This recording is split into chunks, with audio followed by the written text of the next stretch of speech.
अगर हम भारत के इतिहास पर गौर करें तो पहले भारत की सीमाएं अफगानिस्तान के पार जाकर ईरान को छूती थी।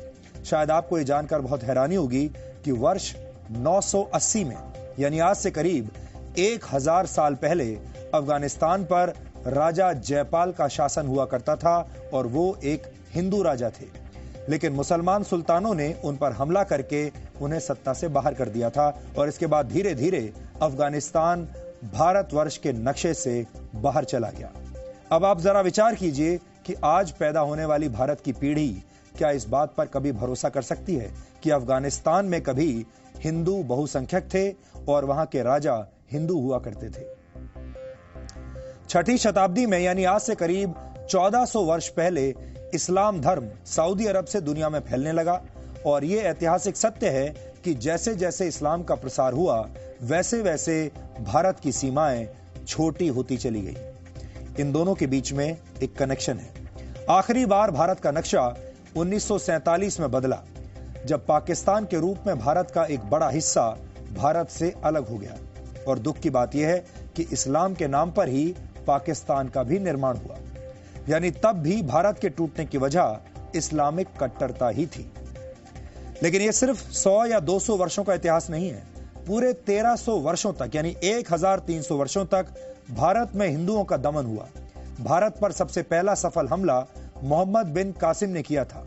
संविधान का निर्माण करने वाले डॉक्टर भीमराव अंबेडकर ने अपनी एक किताब में इस ऐतिहासिक घटना का जिक्र किया है। इस किताब का नाम है पाकिस्तान या भारत का विभाजन। ये किताब इस वक्त मेरे हाथ में है।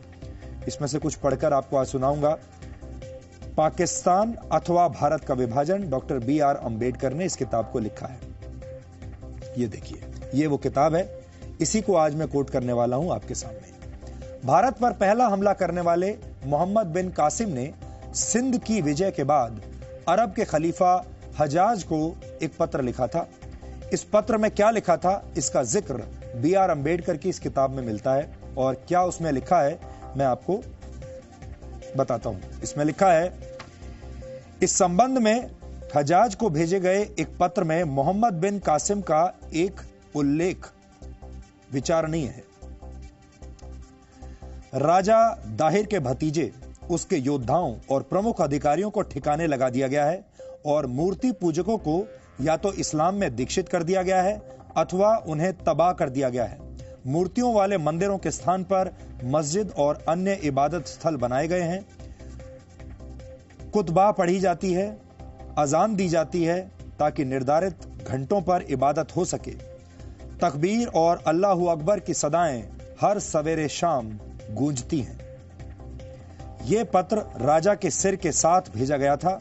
इसे प्राप्त करने के बाद हज ने अपने सेनापति को निम्नलिखित पत्र भेजा। अब हजाज ने क्या वापस पत्र भेजा वो भी सुनिए। उन्होंने लिखा अपने सेनापति को, इसके अलावा तुम सभी बड़े और छोटे को सुरक्षा दो, शत्रु और मित्र में भेदभाव न करो।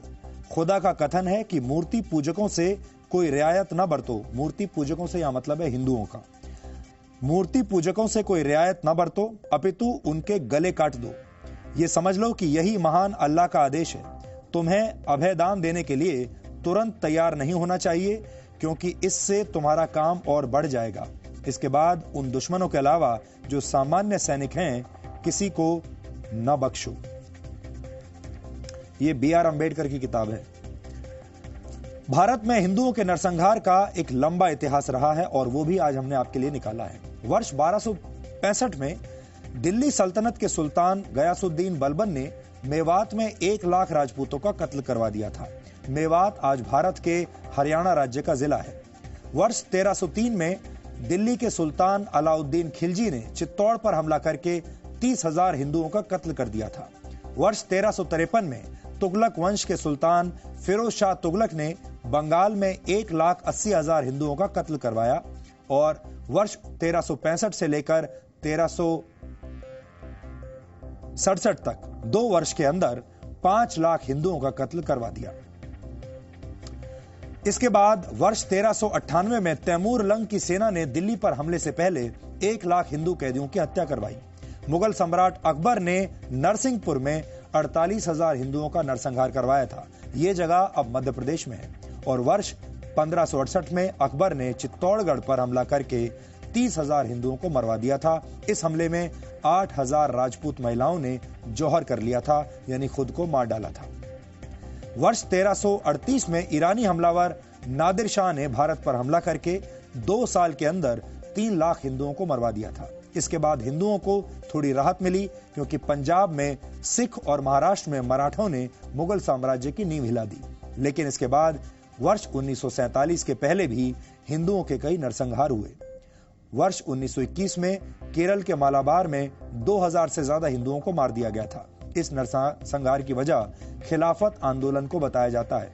इसके बारे में भी हमने आपको कल पूरी जानकारी दी थी। और वर्ष 1946 में मोहम्मद अली जिन्ना ने पाकिस्तान की मांग मनवाने के लिए डायरेक्ट एक्शन डे की धमकी दी थी। तब कलकत्ता में दंगे हुए थे और इन दंगों में भी 7,000 से 10,000 के बीच हिंदू और मुसलमान मारे गए थे।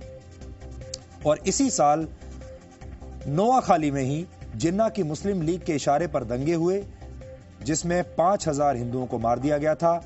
नोआखाली आज बांग्लादेश में है। इसके बाद जब बंटवारा हुआ और पाकिस्तान बना, तब पश्चिमी पाकिस्तान और पूर्वी पाकिस्तान में लाखों की संख्या में हिंदुओं का नरसंहार हुआ था। हमने जिन इतिहासकारों की किताबों से इन संदर्भों को लिया है, उन सभी किताबों का नाम भी आपको इन तथ्यों के साथ साथ हमने आपकी स्क्रीन पर दिखाया है। अगर आप चाहें तो अपने तौर पर भी रिसर्च कर सकते हैं। इनमें से ज्यादातर इतिहासकार और विद्वान भारत से नहीं है, भारत के बाहर के हैं और ये ब्यौरा यूरोपीय इतिहासकारों की किताबों से लिया गया है।